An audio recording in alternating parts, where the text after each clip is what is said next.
Although the Eagles lost the Super Bowl at the end of 2022, their stock looked to be as high as ever. The offensive line was still elite, 2 superstar receivers, and Jalen Hurts had just authored one of the greatest performances in the Super Bowl ever and finished second in MVP voting. But then a late season collapse and an early playoff exit. What the hell happened? Well, it's in the numbers and it's on the film. Hurts was blitzed more than anybody in the league, and he and the entire offense regressed. Here he is against the blitz, and when not blitzed, and we can see a pretty stark contrast. His 40.5% blitz rate led the NFL in 2023, with teams sending constant heat at him because they discovered holes in his game, holes in the Eagles' scheme, and that blitzing him kept him from scrambling out of the pocket. Before we dive into how defenses limited this offense, let's first get some critical terminology down pat, which will lay the groundwork for the rest of the video. And just so you know, every single clip we'll see today is a blitz. The blitz is defined as any defensive play with more than 4 pass rushers. That can be 5 defensive linemen all rushing, or also include secondary players like linebackers, safeties, or corners coming from depth.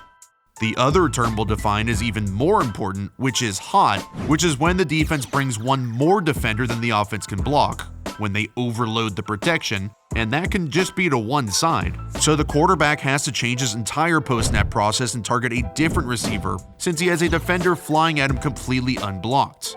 But before we dive deeper on how all these blitzes, pressures, and lack of hot routes affected the Eagles, I want to thank this week's sponsor, BetterHelp. BetterHelp is an online therapy platform that streamlines the process of finding a licensed therapist who is trained to listen and give you great advice. All of their therapists have years of experience helping people with struggles just like yours. And trust me, in my experience with my anxiety, it feels like nobody is ever dealing with the same thing, like I was all alone with my specific struggles. But BetterHelp is here to prove to you that that is not true. I started using them because I was able to find somebody tailored to my exact needs. In the past, going to a general therapist, they didn't have the right background or experience for exactly what I needed. Well, BetterHelp is specific to you. After you sign up with my code AlexRollins, which gets you 10% off your first month, BetterHelp matches you with somebody usually within just 48 hours. It's great therapy right from the comfort of your own home. If you want to give it a shot, use my code AlexRollins. The biggest difference between Hurts' blitz numbers from 2022 to 23 is his uptick in average depth of target, which jumped from 7.7 to 8.8. His favorite way to beat the blitz was long go balls down the field, which philosophically isn't the worst idea. You hit on 1 or 2 bombs against one-on-one coverage, and defenses probably don't want to keep sending extra pass rushers. But the issue is, go balls are low percentage throws, and the Eagles hit on, well, a lower percentage of them in 2023. According to Sports Info Solutions, on throws of 20-plus yards when blitzed, Hurts completed just 31.5% of his passes, 24th best. The issue was his over-reliance on them pre-snap, and then also post-snap. Pre-snap, you can see him holding an open hand out to A.J. Brown, which is the Eagles' audible to run a fade. He sees bump and run man coverage with Stephon Gilmore pressed in tight, and while this is a pretty well-placed ball down the sideline, it just perfectly encapsulates their issues. On 1st and 10, throw to the flat. Because of the constant forcing of the go ball, defenses kept blitzing, especially because Hurts and his receivers weren't connecting. Pre-snap, he would consistently lock onto these go balls, no matter his personnel, and it exposed the Eagles' philosophy, go big or go home. It's why they just paid A.J. Brown and Devontae Smith. But when Brown is hurt and you have Quez Watkins out there, you're not winning with talent, and the degree of difficulty is just higher. And I mean, put Watkins on a curl. We have Adoree Jackson 9 yards off. The last thing we want to do is try and beat him over the top with an at best an average receiver, but the Eagles had their philosophy and stuck to it. Hurts locked in and wouldn't budge on targeting deep over the top pre-snap, and also ignored a lot of underneath stuff post-snap.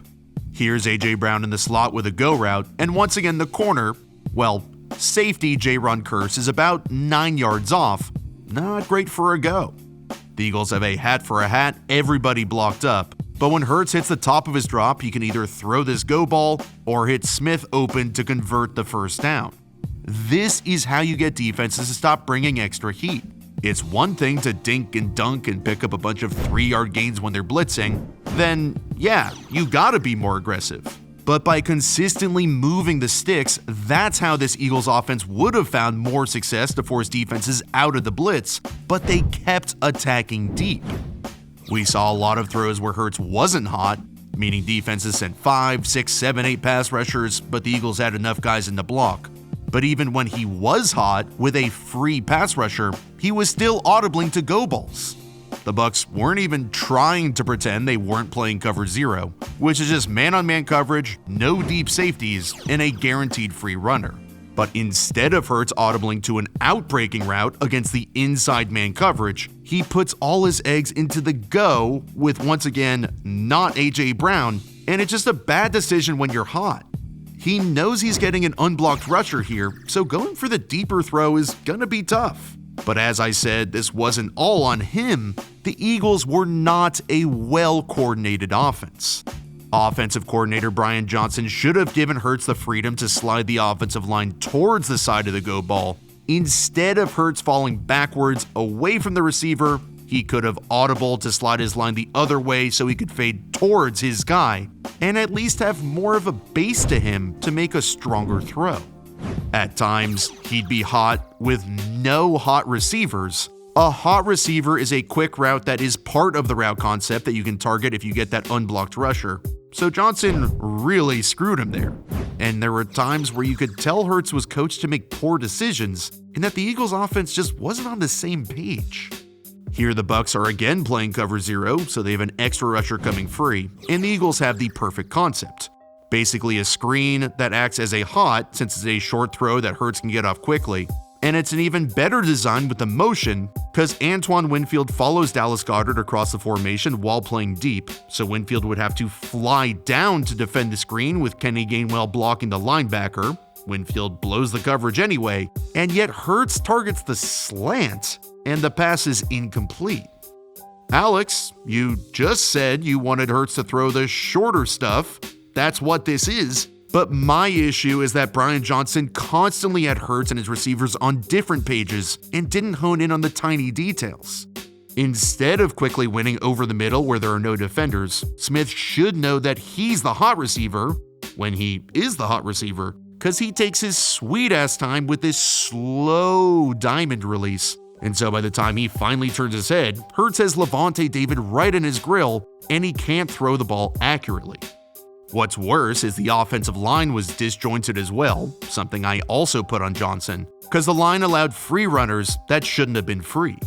This is supposed to be a 4-man slide to the right, but Cam Jurgens and Lane Johnson don't push out to block all 3. Jordan Mailata is actually correct here. Since the Bucs are bringing one more, he takes the most inside threat, so this edge is unblocked. But the other edge shouldn't be free, coming right in front of Hurts, which in my opinion further affects the pass. There were just too many times where receivers didn't realize what was going on. So when Hurts was hot, they weren't playing with enough urgency, which can affect everything. The Chiefs have the free runner with cover 0, and they're communicating to banjo the 2 receivers, which means you take the most inside guy, you take the most outside, in case they switch release at the line. Johnson has Grant Calcaterra slow playing his release to mess with the banjo coverage, but it's cover 0.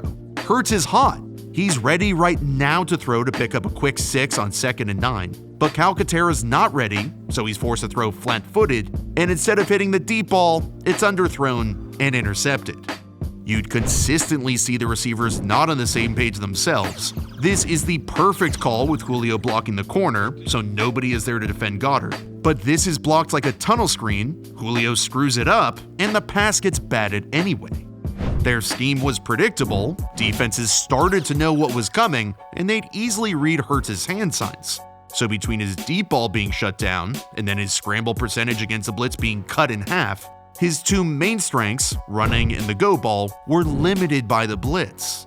The reason he couldn't scramble against the blitz is because it clogs up more running lanes. There's just more guys up into the line of scrimmage, and since each defender is blitzing a gap, that's one less space up front that a scrambling quarterback like Hurts can squeeze through. I do think this was on Johnson, the offensive line, the receivers, so definitely not just on Hurts. But he still struggled with my two main issues I've always been frustrated with him about in the past: not throwing over the middle and running out of clean pockets, and both were exacerbated by the blitz.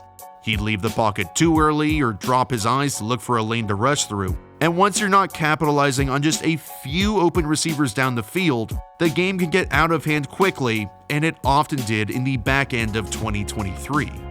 A ton of these examples all took place in the Bucs-Eagles 32-9 wildcard beatdown, and all their blitz woes culminated in their worst performance of the season.